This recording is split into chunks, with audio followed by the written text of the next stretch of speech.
Video is going to go over the digit range of motion for MCP, PIP, and DIP flexion.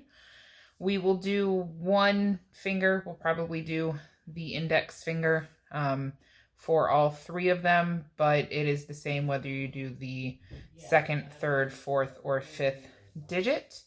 Normal range of motion for MCP flexion is 0 to 90 degrees. Typically, you are going to have your client hold their hand up and then bend their MCPs, almost kind of like creating a table, if you will, with their hand. You're going to passively move them to make sure that they can move. The finger goniometer is slightly different in the sense that it is metal. It only goes up to 150 degrees, which realistically should not be happening. What we do is we have the hand, you have them bend as far as they can naturally. The long part is going to go over the dorsum of the hand, and then the metal piece, the movable arm, right, is going to go to the part of the finger that it touches, right? So there's going to be a little bit of a gap there, which I'm sure you can see. That is normal. We want that. Because if we were to have this pushed up against the joint, we really wouldn't be measuring accurately as it's not resting on the finger. So you want to provide that. This would read as here's 30, here's 60, 90 is right here. So she's slightly below that, but she's above 85. I would probably say she's 0 to about 88 degrees, which normal is 0 to 90. So she is below normal limits. When we're looking at PIP flexion, which is this middle joint, same thing, you're going to have them kind of create a full flexion of both the PIP and the DIP joint, right? So you're going to demonstrate that bilaterally, and then they would demonstrate it bilaterally as well. You can see she has the movement pretty well there.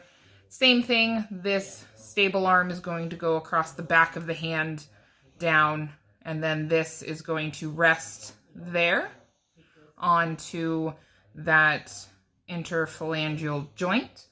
Normal PIP flexion is 0 to 100, right?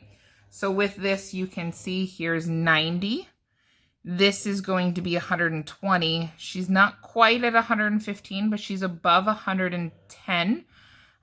So I would probably put her at roughly 112, which is above the normal range. So technically she's still outside of normal limits. For DIP, it's the same position as PIP flexion, right? You have them create that movement again, except for this time, right?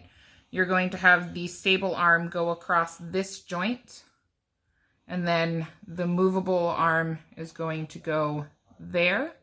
Normal for this is 0 to 80. You can kind of see how it's sitting flush against her finger, and then also flush against that PIP joint. Here is 30, 60. She's not quite to 90. This little line's going to be 85, so here's 80. Normal for this is 0 to 80. Again, she's slightly above that, so probably about 82 degrees, so 0 to 82 degrees of flexion, which puts her above the norm. Some things that can impact this, right? The thickness of fingers, right? I have chubbier fingers than she does. My range of motion would be less. She probably has a little more movement in hers just because of her extracurricular activities and things of that nature. She also cracks her knuckles a lot, so there is some joint laxity in there.